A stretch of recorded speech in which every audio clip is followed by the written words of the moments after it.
8장 22절에서 26절입니다. 우리는 8장에 접어들었어요. 두 번째 시간, 8장 두 번째 시간. 우리 성경책으로 신약 66쪽에 제 거랑 같구나. 네.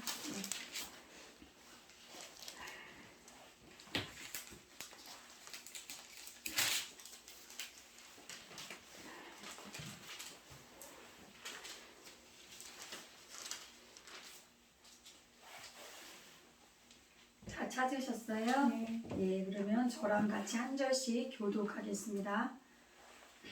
벳세다의 이름에 사람들이 소경 하나를 데리고 예수께 나와 손 대시기를 구하거늘 예수께서 소경의 손을 붙드시고 마을 밖으로 데리고 나가사 눈에 침을 뱉으시며 그에게 안수하시고 무엇이 보이느냐 물으시니 우러러 보며 가로되 사람들이 보이나이다. 나무 같은 것들에 걸어가는 것을 보나이다 하거늘 이에 그 눈에 다시 안수하시매 저가 주목하여 보더니 나와서 만물을 밝히는지라. 예수께서 그 사람을 집으로 보내시며 가라사대 마을에도 들어가지 말라 하시니라. 아멘. 샬롬. 자, 우리 너무 오랜만에 다 같이 뵙네요. 전우자와 계신 분들과 인사 나누세요. 안녕하십니까. 기기도 보시고. 좋은 아침입니다. 네, 어서 오세요. 마침 딱 맞춰서 오셔서 감사합니다. 자, 보지 못하고 듣지 못하고 말하지 못했던 헬렌 켈러가 1933년 애틀랜틱 먼슬리 1호로라는 잡지에 내가 사흘만 볼 수 있다면이란 제목의 수필을 실었습니다. 어느 날 숲속을 다녀온 친구에게 헬렌 켈러가 물었습니다. 숲속에 가서 뭘 보았어? 그 친구가 하는 말이 본 것도 없고 특별한 게 없었어. 근데 헬렌 켈러는 그 말을 이해할 수가 없었습니다. 눈이 보이고 귀가 들리는데 또 말도 할 수 있는데 그것에 대해서 별반 어떤 말을 하지 못한다는 것이 헬렌 켈러는 이해할 수가 없어서 만약 자신에게 단 사흘만이라도 볼 수 있는 시간이 주어진다면 난 이렇게 해야지 라고 미리 계획을 세워서 쓴 글이 이 수필의 내용입니다. 그 내용을 보면요. 첫째 날은 자신의 삶을 가치 있게 해주신 설리반 선생님의 얼굴을 매번 그 손끝으로만 느꼈던 선생님의 얼굴을 하루 종일 쳐다보고 선생님을 내 마음에 간직하리라. 그리고 두 번째 날은 먼동이 트며 먼동이 낮으로 바뀌는 그 찬란한 순간을 목격하고 메트로폴리탄 박물관에 가서 인간이 진화해온 그 모든 궤적들을 보고 하루 종일 보고 저녁이 돼서는 밤하늘에 반짝이는 별들을 보면서 하루 두 번째 날을 마감하리라.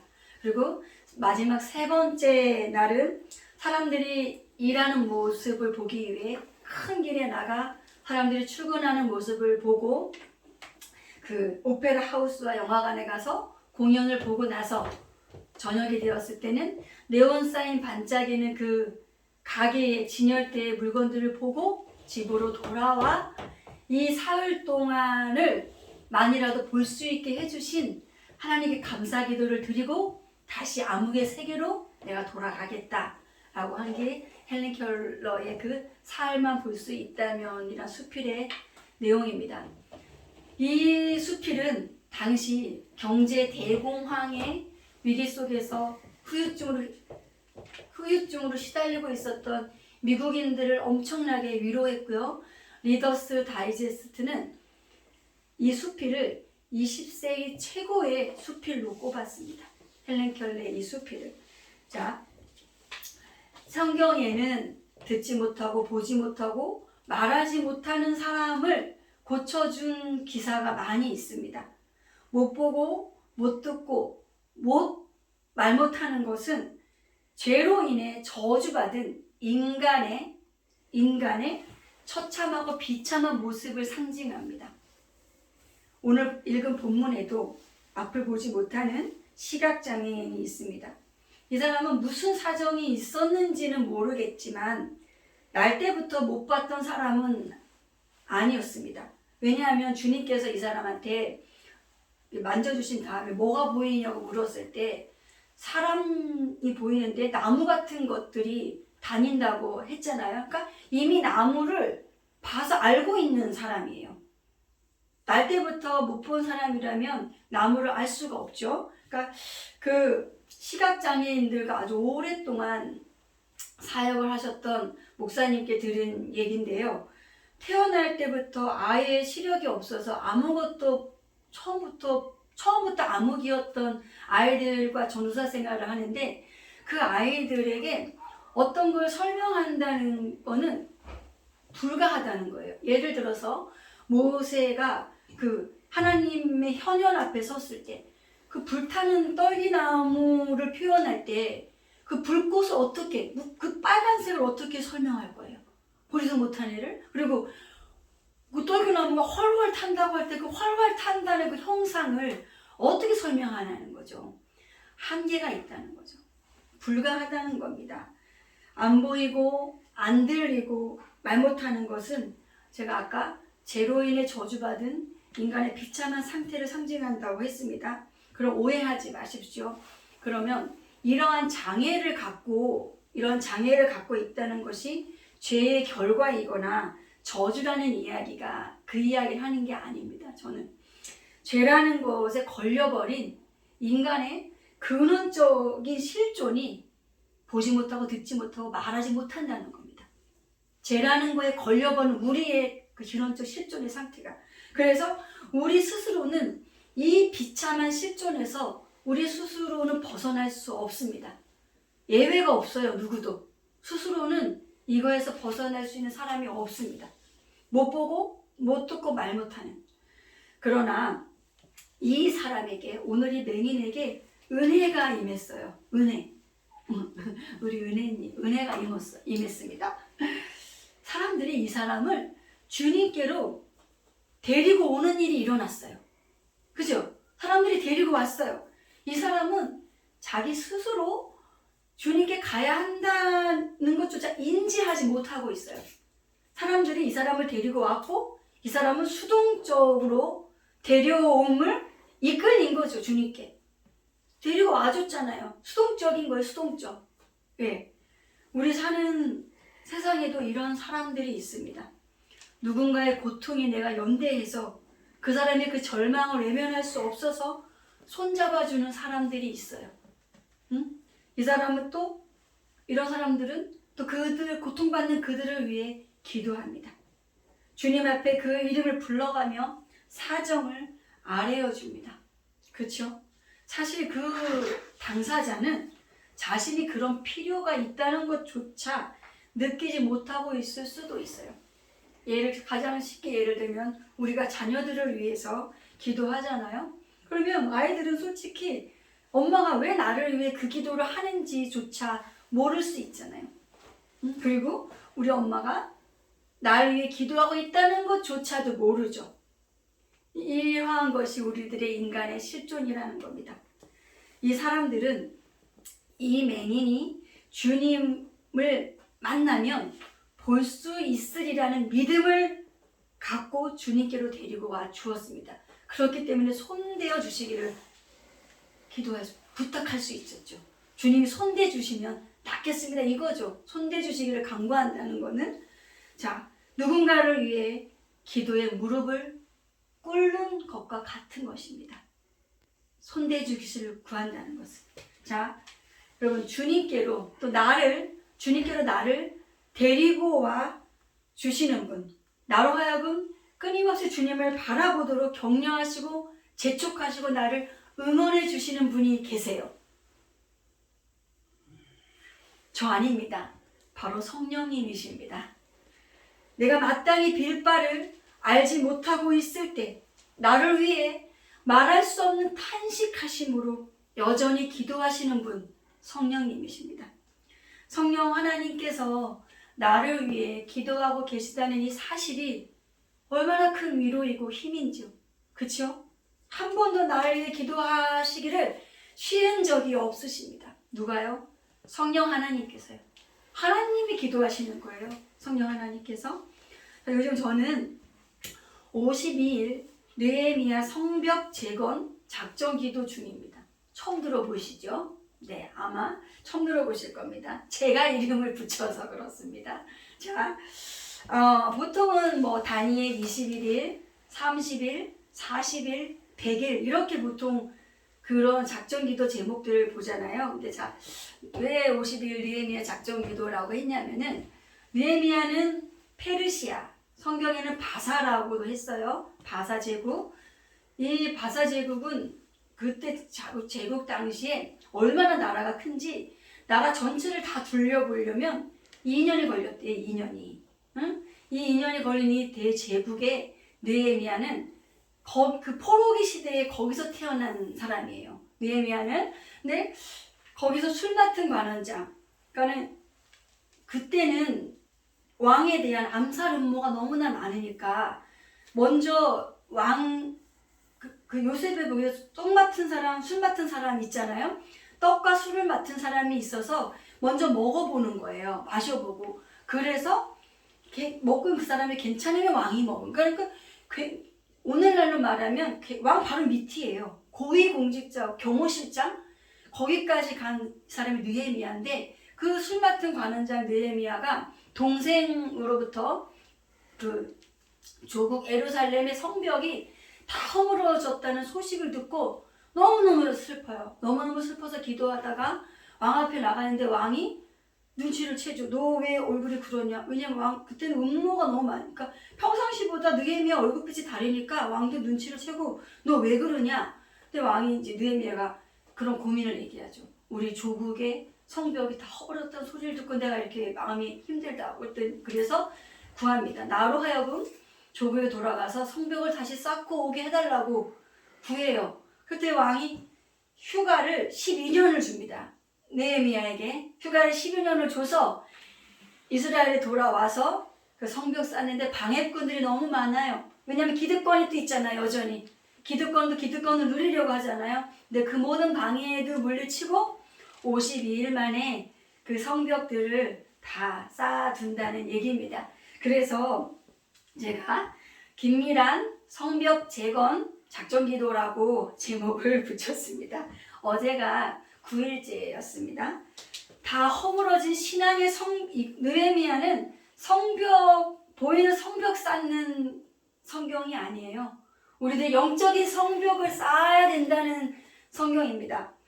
성벽을 오늘 기도에서처럼 말씀과 기도로 다시 쌓아야 됩니다.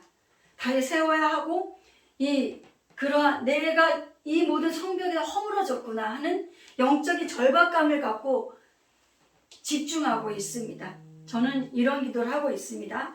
우리 엄마가 살아생전에 저를 위해서 기도해 주셨던 것들 있잖아요. 그 기도를 응답해 주시라고 기도하고 있고 성령님께서 저를 위해서 간구하고 계시는 그 기도를 우리 교회 위에 이 주안교회 위에 역사해 주시라고 기도하고 있습니다. 성령의 기도가 있는 우리는 망하지 않습니다. 기도가 있는 가정, 기도가 있는 교회, 기도가 있는 나라는 망하지 않습니다. 우리는 지금 여러분 기도하셔야 합니다. 여러분 기도의 자리를 지키셔야 합니다. 여러분이 지킨 그것이 여러분을 지켜줄 것이고 우리가 교회를 위해 지킨 그것이 우리 교회를 지켜줄 것입니다. 그럼 여러분 이 사람은 왜 이렇게 못 보게 되었을까요? 처음에 봤는데 왜 못 보게 되었을까요?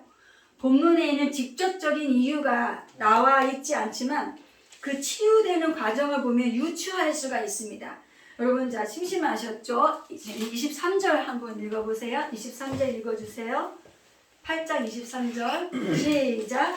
예수께서 소경의 손을 붙드시고 마을 밖으로 데리고 나가사 눈에 침을 뱉으시며 그에게 안수하시고 무엇이 보이느냐 물으시니. 네, 첫 번째로 주님이 이 맹인을 어떻게 분리를 시키시죠. 분리시키시고 어디로 데리고 가셨죠. 어디서 분리를 시키셨어요? 마을에서. 마을 밖으로 데리고 나갔잖아요. 이 소경을, 이 맹인을. 그렇다면 이 사람의 이 상태가 이렇게 된 거에는 마을과 연관이 있다는 거예요. 마을과 연관이 있어요. 네, 그렇죠.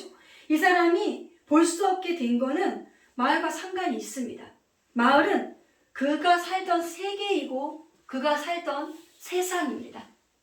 마을은 대중의 삶의 방식, 대중이 생각하고 있는 통념이라고 할 수 있습니다. 여기에 젖어서 살다가 보니 분별하여 봐야 할 거를 못 보게 된 겁니다. 세상 풍조와 대세의 발 앞에 무릎을 꿇다 보니 본질적인 걸 위해 내가 저항하고 충돌하고 하나님의 뜻을 위해 좁은 길을 선택하여 살 힘을 잃어버렸다는 겁니다. 우리는 이 맹인의 모습이 아니라고, 난 아니라고 말할 수 없습니다. 이 맹인은 내 모습입니다. 다이어트를 해보셨죠? 다이어트를 하면 요요 현상이 오잖아요. 그죠? 신앙에도 영적인 요요 현상이 있습니다. 하루에도 수차례 롤러코스터를 탄 것 같아요. 마음이 오르락 내리락 하루에도 수차례 우리들의 마음은 들뜹니다. 도대체 내가 믿음이 있는 사람인지 내가 신앙이 있는가 하는 자문이 절로 막 일어납니다. 나 자신에게는 소망을 가질 만한 어떠한 것도 없음을 결론적으로 깨닫습니다. 그래서 주님이 아니면 안 됩니다. 그러나 여기 또 한 번의 은혜가 임합니다. 주님이 이 이러한 처참한 저주받은 상태에 침을 뱉어주셨습니다. 주님은 말씀만으로 이 사람을 눈을 뜨게 하실 수 있습니다. 그렇죠? 말씀으로 세상을 창조하신 분이 왜 말씀만으로 눈을 못 뜨게 해요? 근데 침을 더티해 보이지만 주님은 침을 뱉는 이 퍼포먼스를 보이시며 고쳐주셨습니다. 또 다른 어떤 복음서에는 어떤 맹인을 고칠 때 침을 뱉어 흙을 이겨서 눈에다 이렇게 발라주시는 그런 퍼포먼스를 하시기도 하십니다.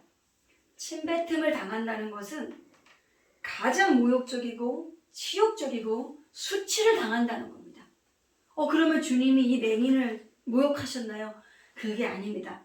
맹인의 인격을 모독했다는 게 아니라 맹인의 그 저주받은 수치의 상태에 침 뱉으셨다는 겁니다.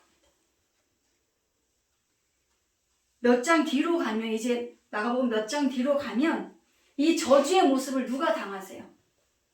주님이 당하시잖아요. 주님이 사람들에게 로마 병정들에게 침뱉음을 당하시며 십자가를 지시잖아요. 맹인은 죄인입니다. 맹인은 구제불능의 상태입니다. 스스로는 주님께 나아가야 한다는 것조차 모르는 그러한 처참한 상태입니다. 사람들이 보이는데 나무 같은 것들이 걸어다닌다고 대답했습니다. 아직까지 나무 같은 것들, 아직까지 선명하게 보이지 않는 거예요. 보이지 않는 거예요. 여기서 또 한 번의 은혜가 맹인에게 임합니다. 치유의 손길을 주님이 스탑하지 않으셨다는 거예요. 희미하게 보이는 그 상태로 그래 너 못 봤던 게 어디냐, 그냥 희미하게 보이는 대로 살아, 이렇게 하지 않으셨다는 거예요. 자, 25절 한번 읽어주시겠어요?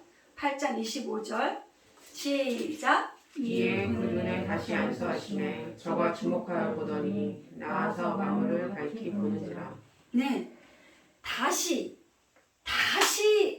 만져주셨다는 거예요. 주님이 다시 만지시고, 만약에 주님이 다시 만지시고 또 그 사람한테 물어서 너가 지금 뭐가 보이느냐 물었을 때 아직도 희미합니다 라고 했다면 주님은 10번이고 1000번이고 10,000번이고 또다시 만져주셨다는 겁니다. 이것이 우리의 은혜입니다. 세상 풍조에 떠밀려 살고 있는 나를, 영적인 시력을 상실해버린 나를, 모든 것을 내가 밝히 볼 때까지 주님은 포기하지 않으시고 나를 만져주신다는 겁니다. 우리를 사랑하시되 죽기까지 사랑하십니다. 세상 끝날까지 함께 하시겠다고 약속하신 주님이십니다. 바다 끝이 어딘지 아세요, 여러분? 모르겠어요, 저는. 바다 끝이 어딘지 모르겠지만 그 바다 끝에 내가 가서 있다고 할지라도, 심지어 내가 음부, 지옥의 자리를 펴고 내가 있다고 할지라도 거기까지라도 주님께서 와서 나를 살려주시겠다고 하시는 주님이십니다. 나는, 여러분은 주님께 포기되어지지 않는 은혜 입은 맹인입니다. 이 치유가 일어난 곳은 벳세다입니다. 벳세다. 벳세다 기억나시죠? 들어보셨죠? 오병이어의 기적을 행하시고 사람들이 그 떡을 먹은 까닭에, 배부른 까닭에 주님을 왕 삼으려고 했어요. 아, 이 사람이면 우리가 굶어 죽지 않겠구나. 많은 사람들이 주님을 왕에 삼으려고 하자 주님이 그곳을 피하여서 제자들에게 저 벳세다로 가자고 하시고 건너갈 그 뱃길에서 풍랑을 만나고 베드로는 그 풍랑을 걸었고 빠지고 했었잖아요. 예, 정리하면 그렇습니다. 이 벳세다는 어부마을이라는 뜻이에요. 이름이 이쁘죠? 이름이 참 어부마을. 응? 자, 베드로의 고향입니다. 벳세다, 베드로의 고향. 주님을 모른다고 부인하고 신앙의 실패에 빠져서 다시 고향으로 돌아와 고기를 잡고 있던 베드로에게 부활하신 주님이 찾아오셨어요. 저 같으면 김미란이 같으면 헤이 베드로, 너 말이지 사람들이 다 떠나도 나 버리지 않겠다며. 응? 사람들이 다 떠나도 넌 날 버리지 않겠다며. 응? 근데 너 그런다고 했잖아. 이 한 입 갖고 두 말하는 사람아 라고 했을 거예요. 저라면. 그런데 응? 이 넘어지고 자빠져서 코가 쭉 빠져있는 베드로에게, 낭패와 실망으로 좌절해 있는 베드로에게, 주님을 부인했다는 그 죄책감과 수치심으로 힘들어하고 있는 그 베드로에게 주님은 다시 찾아오셔서 뭘 하셨냐면 밥을 지어 먹이셨어요. 조반을 차려 지어 먹이셨어요. 그리고 다시 베드로에게 내 양을 먹이라고 다시 사명을 부여하십니다. 부활하신 주님을 만난 후에 베드로뿐만이 아니라 그 사도들이 초대교회에 있어서 어떠한 역할과 사명을 감당했는지는 여러분 아시잖아요. 그리고 그들이 어떠한 죽음을 맞이해서 갔는지도 여러분 아시잖아요. 헬런 켈러 이야기를 드렸습니다만 그녀가 그렇게 보고자 했던 일들을 우리는 날마다 일상 속에서 특별한 대가를 지불하지 않고 경험하고 삽니다. 그러나 그것이 얼마나 놀라운 기적인지는 우리는 모릅니다. 누구나 당연히 그러고 사는 것처럼 삽니다. 헬렌 켈러는 이렇게 말했습니다. 내일이면 귀가 안 들릴 사람처럼 새들의 소리를 들어보라. 내일이면 다시 냄새를 맡지 못할 사람처럼 꽃향기를 맡아보라. 내일이면 다시 보지 못할 사람처럼 사람들을 바라보라고요. 내일이면 더 이상 할 수 없는 일임을 알게 된다면 오늘 내가 할 수 있는 이 일들이 얼마나 소중하고 이것이 다 기적 같은 일인지요. 주님이 눈을 뜨게 해주신 이 사람에게 부탁을 하십니다. 어떤 부탁을 하세요? 마을에는 가지 말라고요. 마을에 돌아가지 말라고 부탁하십니다. 다시 옛 삶의 방식으로 살지 말라는 겁니다. 다시 옛 세계로 돌아가지 말라고. 좁은 길을 선택하면 당연히 저항이 일어나지요. 네? 좁은 길을 저항입니다. 저항해야 합니다. 저항하고 살라고 하십니다. 그렇게 하지 않으면 우린 또다시 못 보고 못 듣고 말 못하게 될 것입니다. 앞으로 우리는 인생을 살면서 몇 번을 더 눈이 멀지 모르겠습니다. 그렇지요? 원하고 바라고 기도하옵기는 이제 다시 세상의 통념에 휩쓸려 풍조에 밀려 바람에 나는 겨와 같은 요동치는 그런 삶이 아니었으면 좋겠습니다. 그러나 여전히 내 영안이 열려지지 않은 상태에 있다고 하더라도, 지금 내가 눈멀고 있는 상태에 있다고 하더라도 좌절 금지, 낙심 금지, 낭만 금지이십니다. 왜? 나를 포기하지 않으시고 내가 선명히 보게 될 때까지 다시 만져주시고 고쳐주시는 주님이 계시기 때문입니다. 주님이 나를 포기하지 않으십니다. 그래서 어쩌면 포기하지 않으셨기 때문에 어쩌면 내가 이 고통 가운데 있는 건지도 모르겠습니다. 이 고통 가운데 있는 게 주님의 사랑의 반증일 수도 있습니다, 여러분. 주님을 믿고 나를 포기하지 않으시는 그 주님을 믿고 주님의 그 사랑에 붙들리는 저와 여러분의 남은 삶이 되시기를 주님의 이름으로 축원합니다. 아멘. 기도하시겠습니다. 아버지